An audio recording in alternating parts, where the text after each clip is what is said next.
बेकार है ये कार्पास वस्त्र, न इससे जाड़ा रुकता है न वर्षा से बचाव। अपने भीगे कंचुक को हटा कंबल ओढ़ते हुए तरुण ने कहा।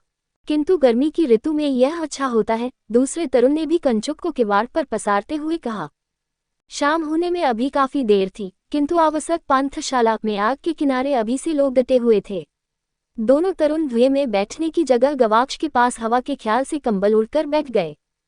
पहला तरुण, हम अभी 1 योजन जा सकते थे और कल सवेरे ही गंधार नगर में तक्षशिला पहुंच जाते, किंतु इस पानी और हवा को क्या किया जाए।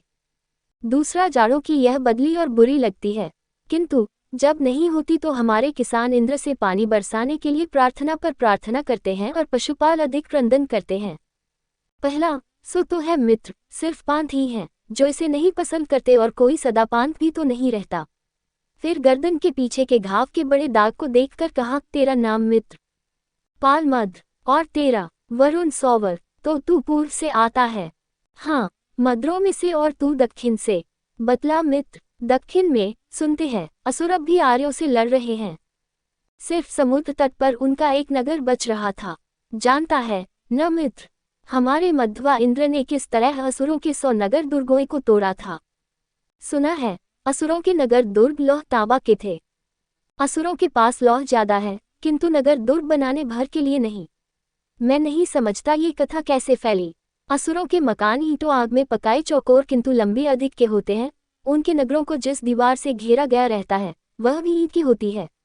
यह ईंटें लौह लाल वर्ण की होती हैं, किंतु लौह ताम्र धातु और ईंटों में इतना अंतर है कि उसे लौह नहीं कहा जा सकता।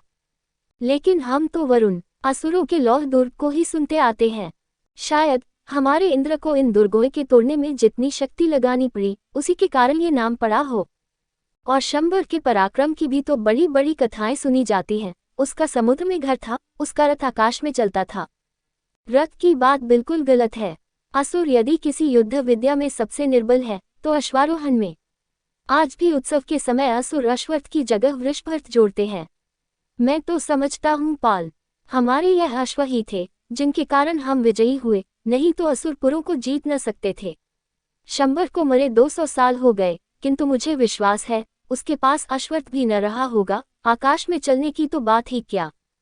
तो शंबर यदि इतना साधारण शत्रु था तो उसके जीतने से हमारे इंद्र की इतनी महिमा क्यों हुई? क्योंकि शंबर बहुत वीर था। उसके स्वर्ण खचित लौह कवच को मैंने सौवीरपुर में देखा है, वह बहुत ही दृढ़ और विशाल है। असुर आमतौर से कद में छोटे होते हैं, किंतु शंबर बहुत बड़ा था, बहुत लंबा चौड़ा और शायद कुछ अधिक मोटा। और हमारा मध्वा इंद्र पतला छरहरा जवान।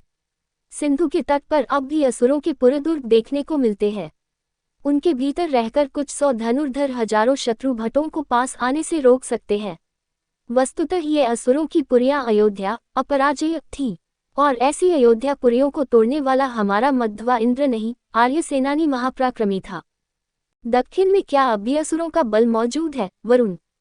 कहा नहीं, सागर तीर का उनका अंतिम दुर्ग अभी हाल में टूटा है। इस युद्ध में मैं भी शामिल हुआ था। कहते हुए वरुण के अरुण मुख पर और अधिक लाली छिटक गई और उसने अपने दीर्घ चमकीले पीले केशों को पीछे की ओर सहलाते हुए कहा, असुरों के अंतिम पुरदुर्ग का पतन हो गया। तुम्हारा इंद्र कौन था? इंद्र का पद हमने तोड़ दिया है। तोड़ दिया है? हाँ, क्योंकि इससे हम दक्षिणी आर्यों को डर लगने लगा। डर क्यों? इंद्र का अर्थ हम सेना नायक समझते हैं न? हाँ, और सेना नायक को आर्य अपना सब कुछ नहीं मानते। युद्ध के समय उसकी आज्ञा को भले ही शिरोधार्य माने, किंतु आर्य अपनी जन परिषद को सर्वोपरि मानते हैं, जिसमें हर आर्य को अपने विचार खुलकर रखने का अधिकार होता है। हाँ, ये है, किंतु इसके विरुद्ध असुरों का इंद्र या राजा सब कुछ अपने ही है, वह किसी जन परिषद को अपने ऊपर नहीं मानता। असुर राजा के मुंह से जो निकल गया वही हर एक असुर को करना होगा, नहीं तो उसके लिए मृत्यु है। ऐसे इंद्र को हम लोग कभी पसंद नहीं कर सकते, किंतु असुर ऐसे ही इंद्र को पसंद करते आते थे। अपने राजा को वह मनुष्य नहीं देवता मानते थे, और उसकी जिंदा पूजा के लिए वह जो जो करते रहे हैं उसको सुनकर मित्र तू विश्वास नहीं करेगा। हाँ, मैंने भी देखा है, असुर पुरोहित अपने लोगों को गधा बनाकर रखते हैं। हाँ, गधे से भी बढ़कर। सुना है न वह शिशन लिंग और उपस्थ को पूछते हैं। मैं मानता हूँ स्त्री पुरुष के आनंद के ये 2 साधन हैं, इनके द्वारा हमारी संतान आगे चलती है, किंतु इनको साक्षात या मिट्टी पत्थर का बनाकर पूजना कितनी भारी मूर्खता है। इसमें क्या शक। और असुर राजा शिशुदेव के भारी भक्त थे, किंतु इसमें तो मुझे निरी चालाकी मालूम होती है। आखिर असुर राजा और उनके पुरोहित मूर्ख नहीं होते, वह हम आर्यों से ज्यादा चतुर होते हैं। उनके नगरों जैसा नगर बनाने के लिए हमें उनसे बहुत सीखना पड़ेगा। उनकी पण्यवीथी बाजार, उनके कमल शोभित सरोवर, उनकी उच्च अट्टालिकाएं, उनके राजपथ ऐसी चीजें हैं जिन्हें शुद्ध आर्य भूमियों में नहीं पाया जा सकता। मैंने उत्तर सौवीर के असुर परित्यक्त नगरों को देखा है, और इस नवपराजित नगर को भी। हमारे उनके पुराने नगरों को प्रतिसंस्कार मरम्मत करके भी उस रूप में कायम नहीं रख सके, और ये नया नगर जिसे कहते हैं शंबर ने स्वयं बसाया था तो देवपुर जैसा है। देवपुर, देवपुर, और पृथ्वी पर उसकी किसी से उपमा नहीं दी जा सकती। मित्र, एक परिवार के रहने लायक घर को ही ले लीजिए। इसमें सजे हुए एक या दो बैठकखाने, धूमनेत्र, चिमनी के साथ अलग रसोई घर, आंगन में ईंट का कुआं, स्नानागार, शयनागार, कोष्ठागार। साधारण बनियों के घरों को मैंने 2-2, 3-3 तल के देखा है। क्या बखान करूं, असुरपुर की उपमा मैं सिर्फ देवपुर से ही दे सकता हूं। पूरब में भी असुरों के नगर हैं, किंतु हम मद्रों की सियालकोट वाली भूमि से वह बहुत आगे हैं। मैंने देखा है मित्र, और ऐसे नगरों के बनाने वाले हमसे अधिक चतुर थे, इसे हमें मानना पड़ेगा। सागर के बारे में तो नहीं सुना होगा, नाम सुना है। सिर्फ नाम सुनने या वर्णन करने से अंदाजा नहीं लग सकता। सागर के तट पर खड़े होकर देखने से ही कुछ कुछ पता लगता है। सामने ऊपर नील जल नीले आकाश से मिला हुआ है। आकाश से मिला हुआ वरुण। हाँ, जितना ही आगे देखें जल तारों ऊपर उठता चला गया है, और अंत में जाकर आकाश से मिल जाता है। दोनों का रंग भी एक सा होता है, और सागर जल अधिक नीला होता है। और इस अपार सागर में असुर अपनी विशाल नौकाओं को निर्भय होकर चलाते, वर्षों महीनों के रास्ते जाते, और सागर से नाना प्रकार के रत्न लाते हैं। असुरों के साहस और चतुराई का ये भी एक नमूना है। यही नहीं, एक बात तो तूने सुनी भी न होगी मित्र। असुर बिना मुंह से बोले बातचीत कर सकते हैं। बिना बोले? क्या कहा मित्र? हाँ, बिना बोले। मिट्टी, पत्थर, चमड़े को दे दो, एक असुर उस पर कुछ चिन्ह खींच देगा, और दूसरा सारी बात समझ लेगा। जितना हम 2 घंटी बात करके नहीं समझा सकते, उतना वह 5-10 चिन्हों को खींचकर बतला सकते हैं। ये बात आर्यों को कभी नहीं मालूम थी। अब हमारे आर्य उन चिन्हों को सीख रहे हैं, किंतु वर्षों लगाने पर भी उनका सीखना पूरा नहीं होता। तब जरूर असुर हमसे अधिक चतुर थे, और उनके लोहारों, दस्तकारों, कुंभकारों, रथकारों, वंशकारों, कर्मकारों, तंतुकारों के हाथ की कारीगरी को तो हम सब देखते ही रहते हैं। फिर असुरों के अधिक चतुर होने में संदेह क्या हो सकता है। और तूने कहा कि असुर वीर भी होते हैं। हाँ, किंतु उनकी संख्या बहुत कम है। आर्यों की तरह उनका हर एक बच्चा दूध छोड़ते ही तलवार से नहीं खेलता। उनके यहाँ योद्धाओं की अलग श्रेणी है, शिल्पियों, व्यापारियों की अलग और दासों की अलग। योद्धा श्रेणी को छोड़ दूसरी युद्ध विद्या नहीं सीखते। उन्हें योद्धा बहुत नीची निगाह से देखते हैं, और दास दासियों की अवस्था तो पशु से भी बदतर है। उन्हें खरीदते बेचते ही नहीं है, बल्कि वह उनके शरीर प्राण से मनमाना कर सकते हैं। उनमें योद्धा कितने होंगे? 100 में 1 से भी कम, और दास दासी 100 में 40, अर्धदास 100 में 40 शिल्पी और किसान अर्धदास हैं, और 100 में 10 व्यापारी, बाकी दूसरे। तभी तो असुर आर्यों से हार गए। हाँ, उनकी हार में यह एक प्रधान कारण था, और एक बड़ा कारण था उनका राजा को सारे जन के ऊपर देवता मान लेना। इसे तो हम आर्य कभी नहीं मान सकते, इसीलिए हमें इंद्र का पद तोड़ना पड़ा। मध्वा के बाद के किसी इंद्र की बात है, उसने असुर राजा जैसा बनना चाहा। असुर राजा जैसा आर्य जन के साथ मनमानी करना। हाँ, और वही एक नहीं, उसके बाद दूसरे ने। फिर इस बात में कुछ आर्य भी उनकी सहायता करते पकड़े गए। सहायता करते कुल परिवार के ख्याल से। इसीलिए सौवीर जन ने तय किया कि अब कोई इंद्र नहीं बनाया जाएगा। इंद्र अशनी बिजली हस्त देवता का नाम भी है, जिससे लोगों में भ्रम फैलने का डर है। अच्छा किया सौवीर जन ने मित्र, लेकिन कितने ही आर्यों के नाम ले जाने वाले पैदा हो गए हैं, जो असुरों की हर बात की प्रशंसा करते नहीं थकते। उनकी कितनी ही प्रशंसनीय बातें हैं जिनकी मैं प्रशंसा करता हूँ, उन्हें हमें लेना चाहिए। उनके हथियारों को हमने अपनाया, उनके वृषभ रथों की देखा देखी हमारे मध्वा इंद्र ने अश्वत्थ बनाए। धनुर्धर के लिए घोड़े पर से अधिक सुभीता रथ में होता है। वहां वह जितना चाहे उतने तरकश रख सकता है, शत्रु के तीरों से बचने के लिए आवरण भी रख सकता है। उनके कवच, शक्ति, गदा आदि से हमने बहुत सा सीखा। उनके नगरों से भी हम बहुत सी बातें ले रहे हैं। उनकी सागर यात्रा को भी हमें सीखना चाहिए, क्योंकि लौह, तांबा, दूसरे धातु, रत्न और बहुत सी चीजें सागर पार से आती है। अभी भी यह सारा व्यापार असुर व्यापारियों के हाथ में है। यदि हम उनसे स्वतंत्र होना चाहते हैं तो सागर नौचालन सीखना होगा। किंतु असुरों की बहुत सी बातें हैं जिनको हमें घातक समझना चाहिए, जैसे शिशन पूजा। लेकिन शिशन पूजा को कौन आर्य पसंद करेगा? मत कह मित्र। कितने ही आर्य कह रहे हैं कि असुरों की भांति हमें भी अपने पुरोहित बनाने चाहिए। हमारे यहाँ योद्धा, पुरोहित, व्यापारी, कृषक, शिल्पी का भेद नहीं, सब सभी काम इच्छानुसार कर सकते हैं, किंतु असुरों ने अलग अलग श्रेणियां बना रखी हैं। आज आर्यों में पुरोहित बन जाने दो और देखेंगे कुछ ही वर्षों में शिशन, लिंग पूजा भी शुरू हो जाएगी। असुर पुरोहित बहुत मक्कार होते हैं, लाभ लोभ के लिए आर्य पुरोहित भी वही करने लगेंगे। ये तो बुरा होगा वरुण। पिछले 200 वर्षों के असुर संसर्ग से आर्यों में उनकी कितनी ही बुराइयां आने लगी हैं, उनको देखकर बूढ़े बूढ़े आर्य निराश हो रहे हैं। मैं निराश नहीं हूँ। मैं समझता हूँ यदि आर्य जन को अपनी पुरानी बातें ठीक से समझाई जाएं, तो वह पथ भ्रष्ट नहीं हो सकता। गंधार नगर तक्षशिला में अंगिरा नाम के, सुना है, एक आर्य ऋषि ज्ञानी हैं। वह आर्यों की पुरानी विद्या के भारी ज्ञाता है। वह आर्यों को आय मार्ग पर आरूढ़ करने के लिए शिक्षा देते हैं। मैंने आर्यों की विजय के लिए तलवार चलाई है, अब चाहता हूँ आर्यत्व की रक्षा के लिए भी कुछ करूँ। कैसा संयोग है, मैं भी ऋषि अंगिरा के पास ही जा रहा हूँ, उनसे युद्ध विद्या सीखने। किंतु पाल, तूने पूरब के आर्यजनों की बात नहीं बतलाई। पूरब में आर्यजन वन की आग की तरह बढ़ रहे हैं। इस गंधार से आगे की भूमि को हम मद्रों ने लिया है, उससे आगे मल्लों ने अपना जनपद जन की भूमि बनाया है। इसी तरह कुरु, पंचाल आदि जनों से भी बड़े बड़े प्रदेश अपने हाथों में किए। तो वहां बहुत भारी संख्या में आर्य होंगे। बहुत भारी संख्या में नहीं, जितना ही आगे बढ़ते जाएं, उतनी ही असुरों और दूसरों की संख्या अधिक मिलती है। दूसरे कौन मित्र? असुर मंगूर के चमड़े या तांबे जैसे वर्ण के होते हैं। पूरब में एक और तरह के लोग रहते हैं, जिन्हें कोल कहते हैं, बिल्कुल कोयले जैसे काले होते हैं। ये कोल गांव में भी रहते हैं और जंगल में मृगों की तरह भी। जंगली कोलों के कितने ही हथियार पत्थर के होते हैं।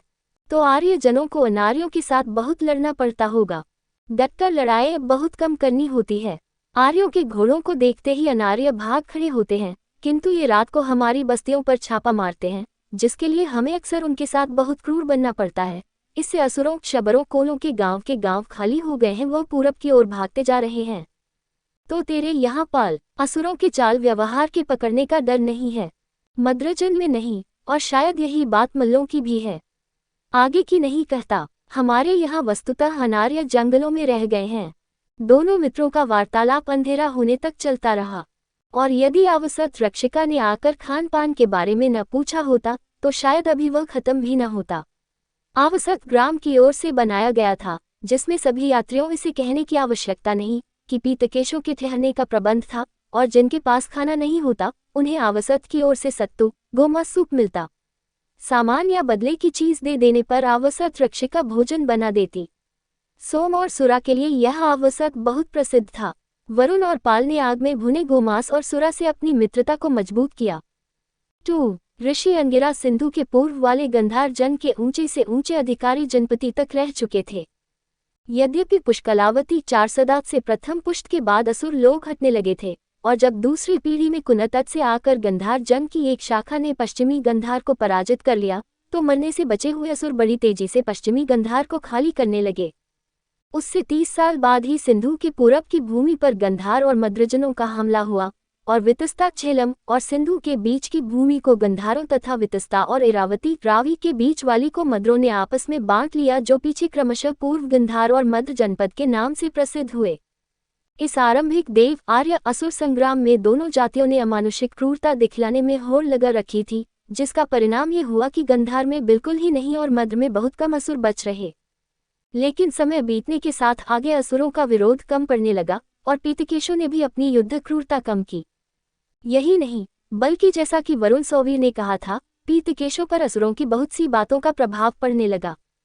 ऋषि अंगिरा वक्षुतट से चली आती आर्य परंपरा के बड़े पंडित ही नहीं थे, बल्कि वह चाहते थे कि आर्य अपने रक्त तथा दूसरे आचार व्यवहारों की शुद्धता को न छोड़ें।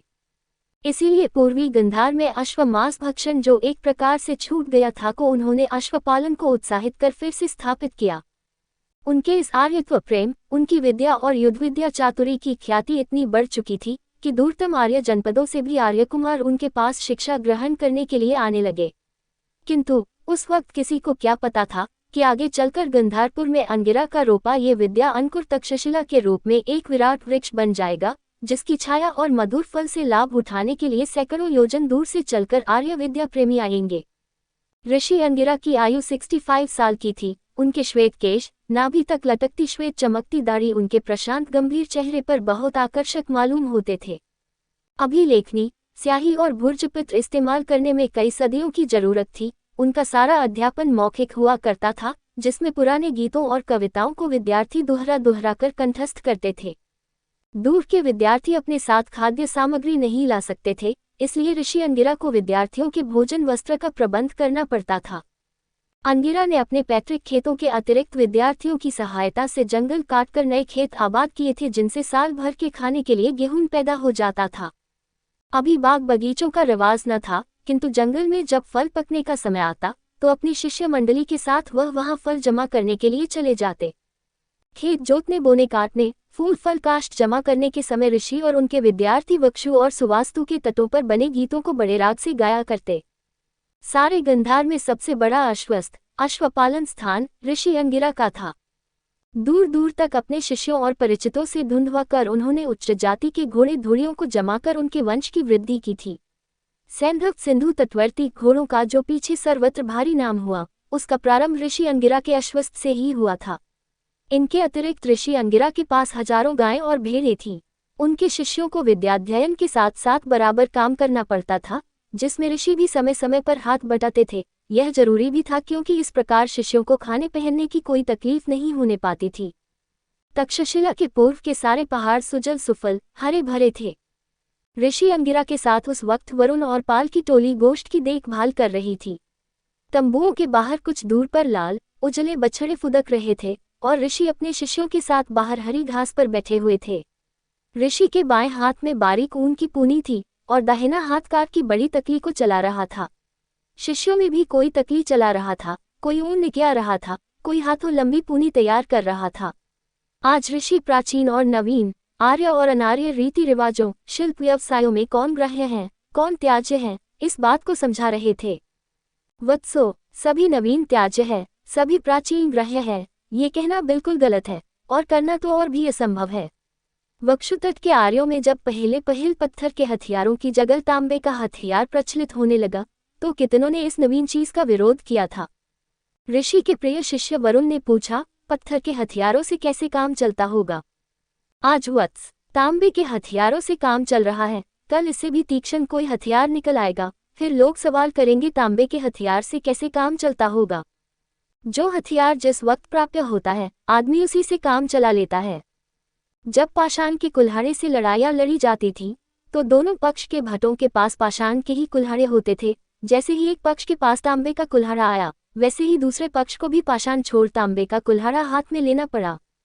यदि वह ऐसा न करता तो संसार में जीने के लिए उसे स्थान न मिलता। इसीलिए मैंने कहा, सभी नवीन बातों को त्याज्य कहना गलत है। यदि मैं नवीन का विरोधी होता तो इतने सुंदर घोड़े, इतनी सुंदर गायें न पैदा करा सकता। मैंने देखा, अच्छे घोड़े घोड़ियों के अच्छे बछेड़े होते हैं। मैंने कुछ अच्छे घोड़े घोड़ियों को चुना, और आज 35 वर्ष बाद इस वक्त तुम अंगिरा के घोड़ों की इस नस्ल को देख रहे हो। असुर खेतों की खाद का अच्छा प्रबंध करते थे। वह पहाड़ी नदियों से नहरें निकालकर सिंचाई करते थे। हमने गंधार में इन बातों को स्वीकृत किया। उनके शहर बसाने के तरीके, चिकित्सा के कितने ही ध्यान बहुत अच्छे थे, हमने उन्हें ले लिया है। आहार, परिधान, जीवन रक्षा के लिए उपयोगी जितनी भी चीजें मिले, उन्हें स्वीकार करना चाहिए। इसका ख्याल किए बिना कि वो पुरानी है या नहीं, आर्यों से आई है या अनार्यों से। सुवास्तु में और उससे पहले आर्य कपास के वस्त्र का नाम भी नहीं जानते थे, किंतु यहाँ हम लोग उसे पहनते हैं। गर्मियों में वह सुखद होता है। लेकिन कितनी ही चीजें हैं जिनको हमें विश्वत्याज्य समझना चाहिए। असुरों का शिशन, लिंग पूजा धर्म हमारे लिए निंदनीय है। उनका जाति विभाग हमारे लिए त्याज्य है, क्योंकि उसके कारण सभी आदमी अपने जन की रक्षा के लिए हथियार नहीं उठा सकते। आपस में ऊंच नीच का भाव बढ़ता है। असुरों के साथ रक्त मिश्रण नहीं करना चाहिए, क्योंकि यह असुर बनने के लिए दरवाजा खोल देगा और फिर आर्यों में भी नाना शिल्पों, नाना व्यवसायों की छोटी बड़ी जातियां बन जाएंगी। पाल, रक्त सम्मिश्रण को तो सभी आर्य बहुत बुरा समझते हैं। ऋषि, हाँ, किंतु इसके लिए उतना ध्यान देने को तैयार नहीं है। क्या असुर अथवा कोल स्त्रियों के साथ आर्य समागम नहीं करते? वरुण, सीमांत पर करते हैं, और असुरपुरों की वेश्याओं के पास तो हमारे भट्ट आमतौर से जाते हैं। ऋषि, इसका परिणाम क्या होगा? वरुण, संकरता बढ़ेगी। असुरों में भी पीतकेश बालक बालिकाएं पैदा होंगी जिन्हें भ्रम या धोखे में पकड़कर आर्य अपने भीतर ले लेंगे। फिर रक्त की शुद्धता कहाँ से रहेगी? इसलिए रक्त शुद्धता के वास्ते हमें स्त्री पुरुष दोनों ओर से पूरा ध्यान रखना होगा। यही नहीं, हमें आर्य जनपद में दास प्रथा नहीं स्वीकार करनी होगी, क्योंकि रक्त की शुद्धता को नष्ट करने के लिए इससे खतरनाक कोई चीज नहीं। बल्कि मैं तो कहूँगा ऐसी कोशिश करनी चाहिए कि आर्य जनपद में अनार्यों का वास न होने पाए। सबसे बड़ा खतरा और सारी बुराइयों की जड़ है असुरों की राज्य प्रथा, जिसका ही एक अंग है उनकी पुरोहित प्रथा। असुर जन को कोई अधिकार नहीं, असुर राजा जो कहे उसी पर चलना हर एक असुर अपना धर्म समझता है। असुर पुरोहित से खिलाता है, जनता को सभी बातों का जिम्मा ऊपर देवताओं और नीचे राजा ने ले रखा है। जन को कुछ कहने करने का अधिकार नहीं। राजा स्वयं धरती पर देवता है। मुझे बड़ी प्रसन्नता हुई जब सुना कि शिवी वीरों ने इंद्र के पद को हटा दिया। यद्यपि इंद्र को आर्यों में वह स्थान कभी नहीं मिला जो कि असुर राजा को प्राप्त था। इंद्र जन द्वारा चुना एक बड़ा योद्धा मात्र था, वह जन पर शासन करने का कोई अधिकार नहीं रखता था। तो भी इस पद से खतरा था और कुछ लोगों ने उसकी आड़ में आर्यों में राजप्रथा कायम करने का प्रयत्न किया भी। आर्य यदि अपने आर्यत्व को कायम रखना चाहते हैं तो उन्हें किसी आदमी को राजा जैसा अधिकार नहीं देना चाहिए। आर्यों में असुरों के धर्म के प्रति भारी घृणा है, इसमें शक नहीं, किंतु जिस दिन आर्यों में राजा बनेगा उसी दिन असुरों जैसा पुरोहित भी आ जाएगा और फिर आर्यत्व को डूबा ही समझो। जन के परिश्रम पर राजा मौज करेगा और देवता की सहायता दिलाने के लिए वह पुरोहित को रिश्वत देकर अपनी ओर मिला लेगा। इस प्रकार राजा और पुरोहित मिल जन को अपना दास बना छोड़ेंगे।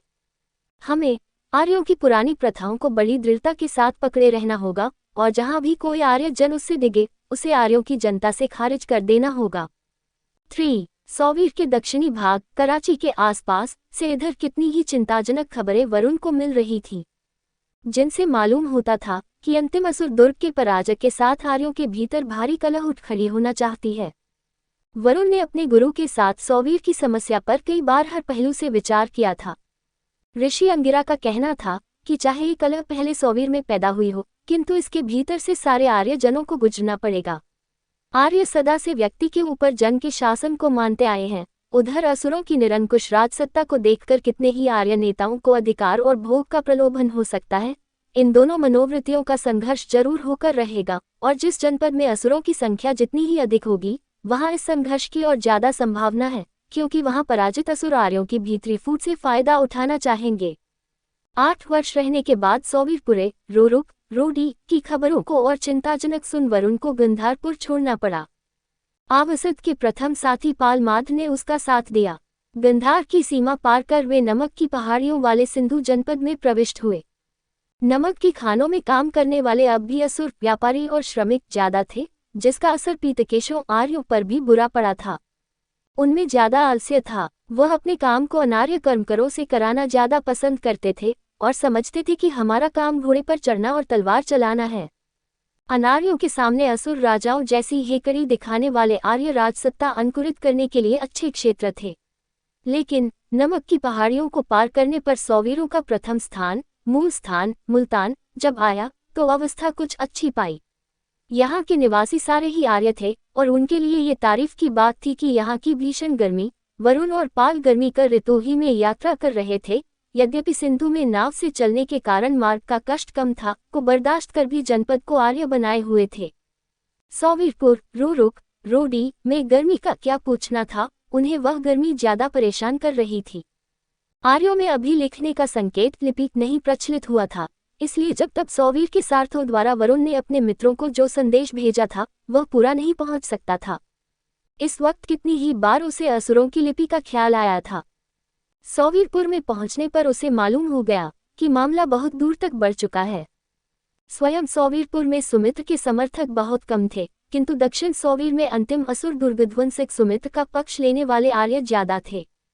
इस अंतिम दुर्ग के पतन के समय सेनापति सुमित्र ने असुर नागरिकों पर आवश्यकता से अधिक दया दिखलाई थी। उस वक्त वरुण इसके लिए सुमित्र का भारी प्रशंसक बन गया था, किंतु अब उसे मालूम हो रहा था कि ये सब सुमित्र की चाल थी।